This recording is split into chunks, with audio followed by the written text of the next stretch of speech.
este lugar novo da Santa Casa da Misericórdia para dizer mais do que acontece na cultura desta instituição. São 7-10 minutos para contar histórias e, neste caso, convidámos a engenheira Mónica Amaral Ferreira. Obrigada, Sra. Engenheira, por estar aqui. Obrigada. Na verdade, é investigadora do Instituto Superior Técnico e vamos falar da Terra Treme. Ok. A Terra treme muito em Portugal. A Terra treme todos os dias. Nós é que não os sentimos, não é? Mas, por exemplo, no mundo há cerca de 1 milhão de terremotos a ocorrer por dia. Num ano.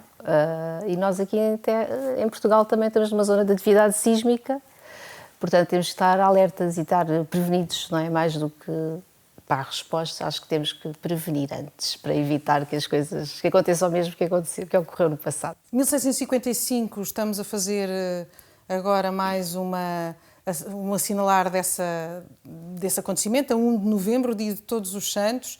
Nesta zona em que estamos, em Lisboa, neste alto desta colina, o bairro Alto acabou por ser minimamente poupado a esse grande terremoto de Lisboa? Foi um evento muito catastrófico, não é? Toda a cidade sentiu muito... Um dos maiores do mundo, da história da humanidade, exatamente, não é? Exatamente, um dos maiores do mundo, e aí é que também começou a ciência, também desenvolveu-se muito. A engenharia sísmica nasceu cá em Portugal e... Se é que lhe digo, olha, nenhum dos palácios em Lisboa resistiu. Mosteiros, uns foram tomados pelo sismo, ruíram, outros pelo incêndio, portanto até o bairro Alto também, obviamente, as chamas deflagraram e correram um bocadinho a cidade, grande parte da cidade. Mas há uma explicação, por exemplo, para a Igreja de São Roque ter sido menos afetada por causa do teto de madeira? Os tetos, a madeira ajuda a essa possível preservação dos edifícios? Também, eu se calhar diria mais do substrato rochoso, não é? Nós estamos aqui numa zona mais de rocha, portanto, a aceleração do sol, a vibração, não amplifica tanto, portanto, fica menos... Os danos são menores, por isso é que também na ajuda ocorreram menos danos e também por isso é que o rei foi depois para lá... E montou a sua real barraca e outros nobres também. Portanto, aqui a rocha, portanto, o ser rocha é muito importante. Os solos são muito importantes no comportamento dos edifícios. Obviamente que as madeiras também são importantes, até porque depois a reabilitação é muito assente na madeira. Falemos das gaiolas pombalinas, que são um traço muito peculiar da nossa arquitetura e que serviu exatamente para fazer essa prevenção. Como diz, e muito bem, a engenheira Mónica, não são os sismos que matam, são os edifícios, não é?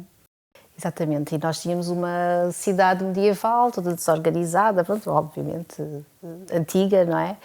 E 1755 também acabou por marcar o nosso território, não é? Com as decisões que o Marquês de Pombal implementou, juntamente com os seus engenheiros, o Manuel da Maia, Carlos Mardel e Eugênio dos Santos, que surgiu, por exemplo, o primeiro plano urbanístico nasceu precisamente após esta 1755, portanto, e toda a cidade foi pensada, portanto, entra naquela lógica racional até do próprio iluminismo que nós vivíamos, não é, naquela época.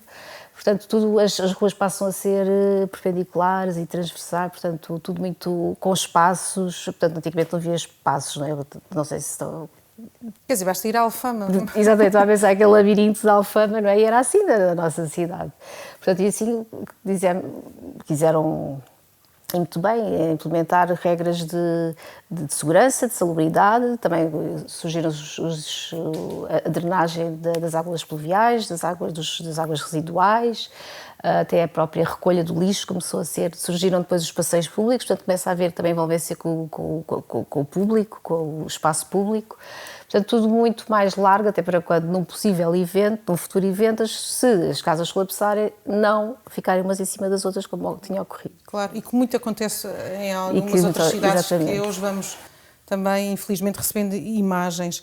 O que também a história revela é que o Hospital de Todos os Santos ligado à Santa Casa, ou da Santa Casa da Misericórdia, na altura também ficou destruído, mas parte desse edifício faz parte hoje do espólio da Santa Casa, ou seja, tudo o que é registros de expostos, tudo o que é registro de órfãos e tudo mais, nós temos esse registro e sobreviveu ao terremoto, o que é extraordinário.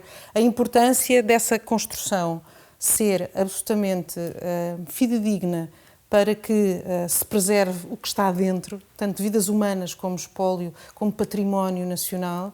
Quer dizer, estamos a falar de uma importância absolutamente imensa do ponto de vista nacional.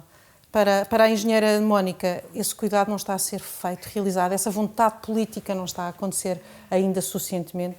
Ainda não, até porque o que foi feito há 268 anos, agora... Pronto, lá está, quando não há conhecimento, quando estamos distantes de certos acontecimentos, surgem as barreiras, não nos queremos também estar a recordar de coisas, fenómenos menos bons, não é? Portanto, conseguimos estragar muito do que os nossos engenheiros da época do Marquês de Pombal implementaram, portanto, fazendo obras, deitando paredes abaixo, não é? Para aumentar o espaço. Portanto, tornámos muitas das construções vulneráveis. Obviamente também já existem algumas obras de reforço e espera-se que sejam bem feitas, mas há que ter muita atenção ao património que estamos a reabilitar e a recuperar, porque não podemos fazer qualquer coisa. Quando se fala da reabilitação até de prédios em Lisboa, quando se retiram essas gaiolas, estamos a pôr em perigo todo esse edificado? Sim, porque as gaiolas, aqueles frontais, aquelas paredes, aquelas estruturas de madeira fazem parte da estrutura, como o atual pilar, viga que temos no betão. Portanto, há muitos edifícios que nós vamos a casa ou a um restaurante e vemos a gaiola exposta, sem aquela argamassa, fica muito bonita, mas perde a sua resistência, perdeu a sua resistência estrutural, é só ali um elemento decorativo. Se alguém acha que aquilo que está lá com alguma função de resistência, não está. Há uma constatação que revela numa entrevista ou num texto seu que diz que, afinal, os modelos das previsões dos cientistas tornam-se realidade. Mas não é possível. É possível prever um grande sismo? Nós não conseguimos prever em termos de data, não é? Quando é que ele vai ocorrer, se é hoje, se é amanhã, se é daqui a 10 anos ou 100 ou o que for. Mas sabemos que irá ocorrer e estamos... Portanto, pode ser um grande, como o mais pequenino, e os mais pequeninos são magnitudes 5, 6, já são bastante recorrentes, frequentes. Mas essa libertação de energia, para quem é leiga totalmente na matéria, não ajuda a prevenir um grande sismo?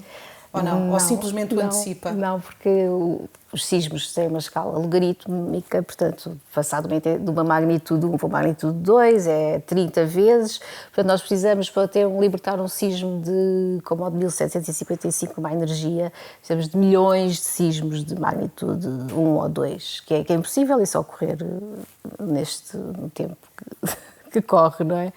Portanto, a libertar a energia não é bem... Eu sei que queremos ficar descansados, mas não é com a libertação, é mesmo com a prevenção. Com a prevenção e com construir bem, reconstruir bem, reabilitar bem. Portanto, aplicar o conhecimento que há a nível da academia, os engenheiros, para transpor esse conhecimento mesmo para os técnicos que fazem as obras e outras questões, também decisões políticas que sejam tomadas nessa medida de aumentar a resiliência sísmica.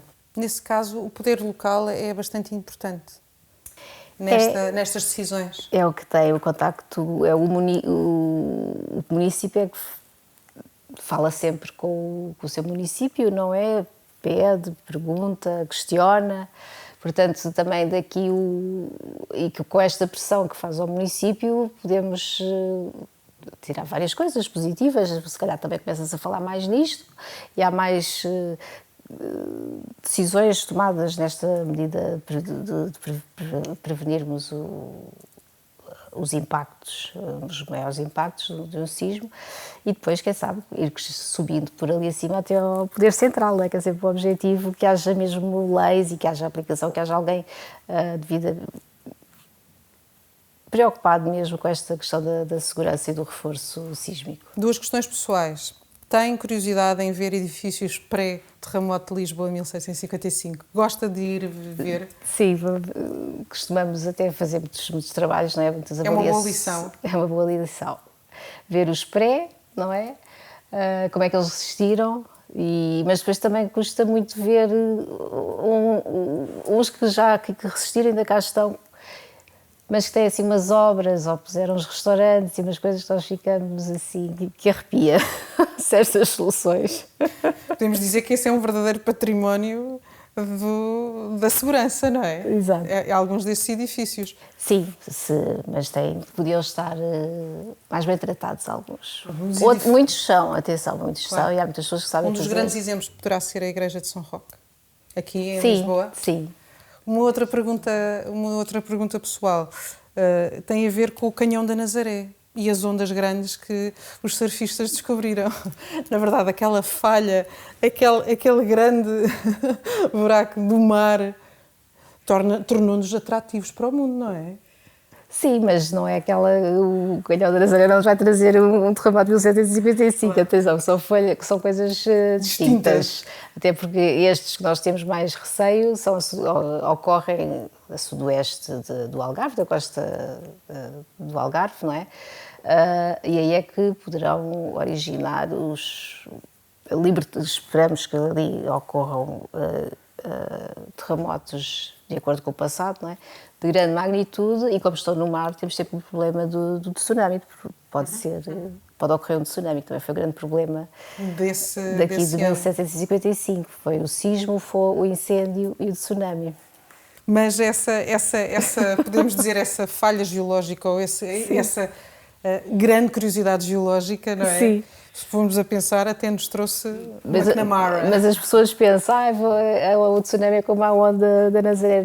Não é uma parede de água com quilómetros. Portanto, Engenheira Mónica Amaral Ferreira, obrigada por estar connosco aqui nesta nossa conversa e a terminarmos com uma grande surfada, mas de alguma forma continua a colaborar connosco também e fez esse projeto connosco que se chama A Terra Treme, e é uma maneira também de ensinar as crianças e ensinar-nos como nos comportar até em casa, e a colocar as prateleiras dos livros bem assentes, bem ligadas à parede, para que nada trema em casa. Muito obrigada. Muito obrigada.